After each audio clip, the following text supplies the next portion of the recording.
नमस्कार, चंडीगढ़ से आपका स्वागत है। मैं हूं आरजू। आइए सबसे पहले नजर डालते हैं कुछ अहम खबरों पर। प्रधानमंत्री कल हैदराबाद और चेन्नई का करेंगे दौरा। 31,000 करोड़ रुपए की परियोजनाओं को देंगे सौगात।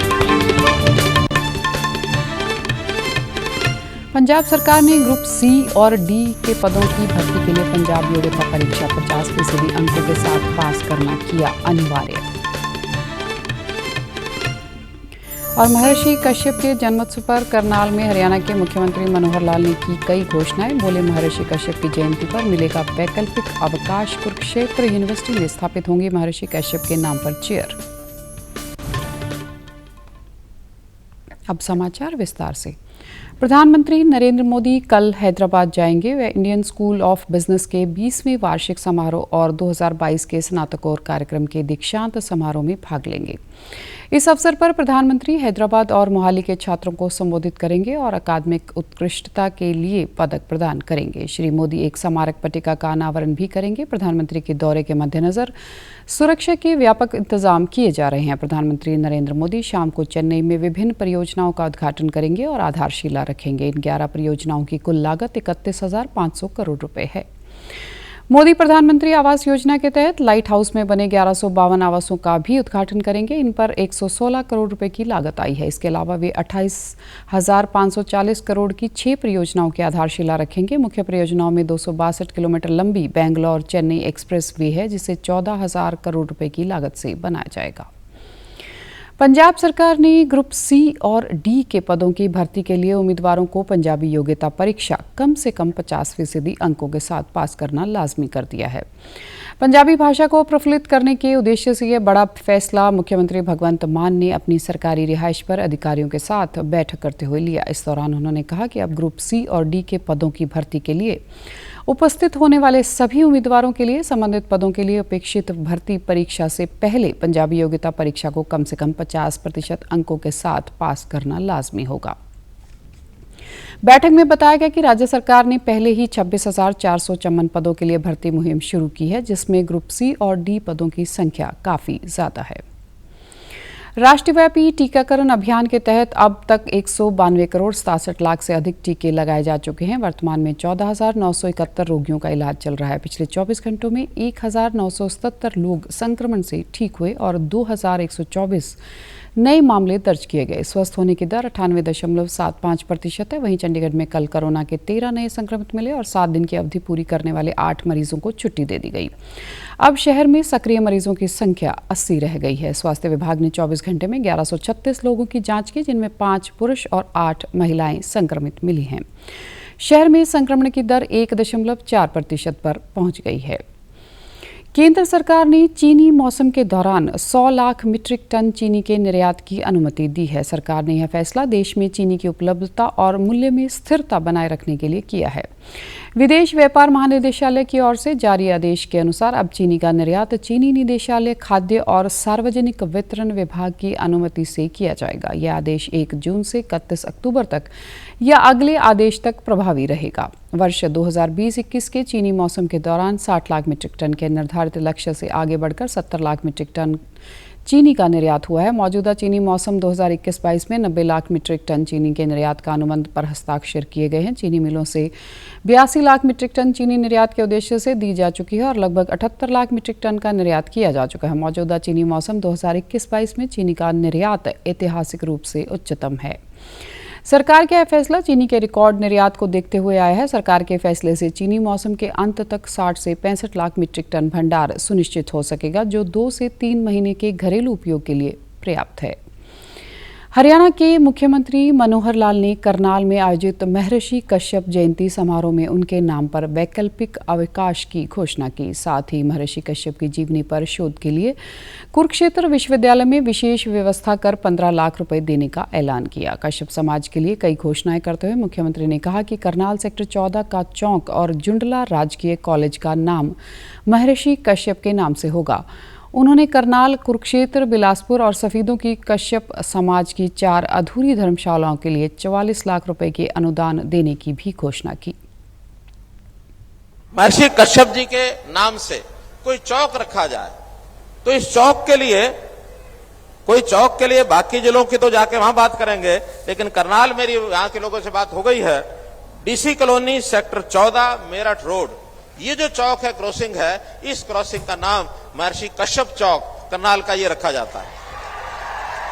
ऐसे ही महर्षि कश्यप जी के नाम से गवर्नमेंट कॉलेज जूंडला, जिस पर लगभग 17 करोड़ रुपए खर्च हो चुके हैं, इस गवर्नमेंट कॉलेज जूंडला का नाम महर्षि कश्यप गवर्नमेंट कॉलेज जूंडला ये रखा जाता है। मुख्यमंत्री ने कहा कि महापुरुषों की जयंतियां राज्य स्तर पर मनाने की पहल हरियाणा सरकार ने की है। हर साल महर्षि कश्यप की जयंती इस तरह धूमधाम से राज्य स्तरीय समारोह के तौर पर मनाई जाएगी।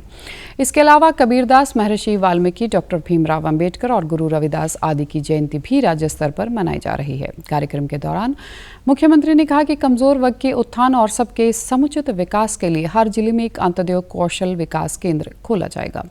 इसका उद्देश्य युवाओं के हुनर को पहचान कर उसे तराशने और रोजगार के अवसर उपलब्ध करवाने से है। हरियाणा के मुख्यमंत्री मनोहर लाल ने कल करनाल दौरे के दौरान 88 करोड़ 29 लाख रुपए की लागत की 4 विकास परियोजनाओं का उद्घाटन और शिलान्यास किया। इस दौरान सीएम ने करनाल इंद्री रोड पर श्री आत्म मनोहर मुनि की याद में घंटाकरण महावीर मनोहर द्वार का उद्घाटन किया। धौलपुरी स्टोन से बने इस गेट पर 67 लाख 69 हजार रुपए की खर्च हुए हैं। मुख्यमंत्री ने 13 करोड़ 29 लाख रुपए की शिव कॉलोनी एसटीपी से हकीकत नगर तक सूक्ष्म सिंचाई परियोजना का शिलान्यास किया। इसके साथ साथ उन्होंने करनाल शहर के एसटीपी से विभिन्न गांवों तक जाने वाली सूक्ष्म सिंचाई परियोजना का शिलान्यास किया। इस परियोजना पर अनुमानित 65.29 करोड़ रुपए खर्च होंगे। चंडीगढ़ नगर निगम ने कल सेक्टर 18 के टैगोर थिएटर में अपना 28वां स्थापना दिवस मनाया। कार्यक्रम में मेयर सरबजीत कौर मुख्य अतिथि के रूप में मौजूद रही, जबकि निगम कमिश्नर अनिता मित्रा सम्मानित अतिथि के रूप में पहुंची थी। इस दौरान मेयर ने कहा कि 24 मई 1994 को नगर निगम की स्थापना के बाद से उसकी भूमिका और जिम्मेदारियां कई गुना बढ़ गई हैं। 1996 में हुए निगम चुनाव में कमला शर्मा चंडीगढ़ की पहली मेयर चुनी गई थी। तब से लेकर आज तक निगम नित्य विकास के नए आयामों को छू रहा है और लोगों की सेवा में तत्पर है।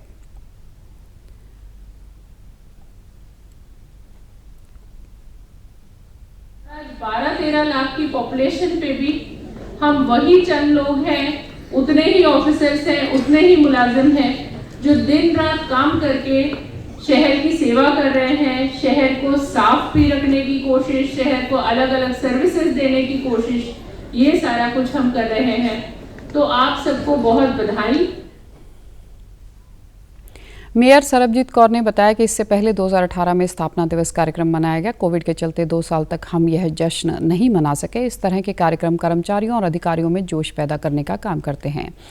निगम कमिश्नर ने कार्यक्रम के दौरान मेयर, सभी पार्षद, अधिकारियों और कर्मचारियों को बधाई दी। इस दौरान मेयर सरबजीत कौर ने गिद्दा डाला, वहीं निगम कमिश्नर अनिता मित्रा ने किकली डाली।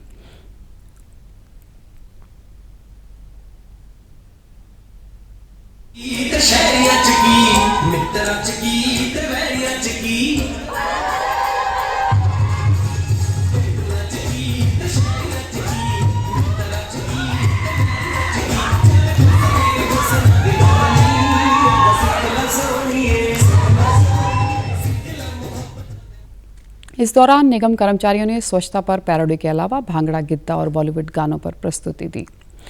प्रशासक के सलाहकार धर्मपाल ने कल यूटी प्रशासन, नगर निगम, सभी बोर्ड व अन्य विभागों के सचिव व निदेशकों के साथ समीक्षा बैठक की। इस दौरान बताया गया कि प्रशासन विभिन्न विभागों की सेवाओं को आसान बनाने में लगा हुआ है। प्रशासन ने कल सभी विभागों की कुल 1130 सेवाओं का चयन किया है, जिनमें से 930 सेवाओं का आसान बनाया जा चुका है, जबकि 122 का 31 मई तक सरलीकरण कर इन्हें पूरा कर लिया जाएगा। सलाहकार ने सभी विभागों को निर्देश दिए कि वे अपनी सेवाओं को आसान बनाएं। उन्होंने कहा कि यह अभी पहला फेज है, जिसके बाद दूसरे फेज की शुरुआत की जाएगी, जिसमें विभिन्न सेवाओं में गैर जरूरी procedure, rule, regulation, act, form, fees, information आदि की पहचान की जाएगी और इन्हें आसान बनाया जाएगा। सलाहकार ने बैठक में कहा कि जल्द ईज ऑफ डूइंग बिजनेस के लिए भी एक बैठक करेंगे और लंबित सभी मुद्दों को सुलझाने का प्रयास करेंगे। पंजाब के मुख्यमंत्री भगवंत मान ने सुल्तानपुर लोधी में श्री गुरु नानक देव जी के 550वें प्रकाश पर्व को समर्पित प्रोजेक्ट पिंड बाबे नानक दा के लिए वैश्विक स्तर पर टेंडर मांगाने का निर्णय लिया है। उन्होंने पर्यटन और सांस्कृतिक मामलों संबंधी विभाग को इस संबंध में निर्देश जारी किए हैं। इस प्रोजेक्ट की प्रगति का जायजा लेने के लिए बुलाई बैठक की अध्यक्षता करते हुए मान ने कहा कि इस गौरवमयी प्रोजेक्ट के निर्माण के लिए विश्व प्रसिद्ध आर्किटेक्टों की सेवाएं लें। इस दौरान पर्यटक और सांस्कृतिक मामलों के मंत्री हरजोत सिंह बैंस ने बताया कि भारत सरकार ने इस प्रोजेक्ट के लिए तैयारी की रूपरेखा को पहले ही सैद्धांतिक मंजूरी दे दी है। आनंदपुर साहिब फाउंडेशन की एक अन्य मीटिंग में मुख्यमंत्री ने पर्यटन विभाग को भाई जेता जी की यादगार को दिसंबर तक हर हाल में मुकम्मल करने के निर्देश दिए। यह यादगार विरासत खालसा कॉम्प्लेक्स में 13 करोड़ रुपए की लागत से 5 एकड़ में बन रही है। इस तरह सीएम ने यहां बन रहे नेचर पार्क को भी दिसंबर तक मुकम्मल करने के लिए कहा है। भगवंत मान ने कहा कि यह प्रोजेक्ट यहां आने वाले लोगों, खासकर प्रकृति प्रेमियों के लिए एक आकर्षण का केंद्र होगा। कोरोना वायरस का खतरा भी टला नहीं है, इसलिए सभी से निवेदन है, बाहर जाने के समय मास्क जरूर पहनें, सामाजिक दूरी बनाए रखें, बार बार अपने हाथ साबुन से धोएं और सैनिटाइजर का इस्तेमाल करें। और आप हमारे समाचार YouTube channel DD News Chandigarh, Facebook DD News Chandigarh और Twitter handle DD News CHD पर भी देख सकते हैं। इसी के साथ चंडीगढ़ से समाचारों का सिलसिला समाप्त होता है। अब मैं स्टूडियो से बाहर जा रही हूँ तो मैं अपना मास्क पहन रही हूँ। आप भी घर से बाहर जाएं तो अपना मास्क ज़रूर पहनें। नमस्कार।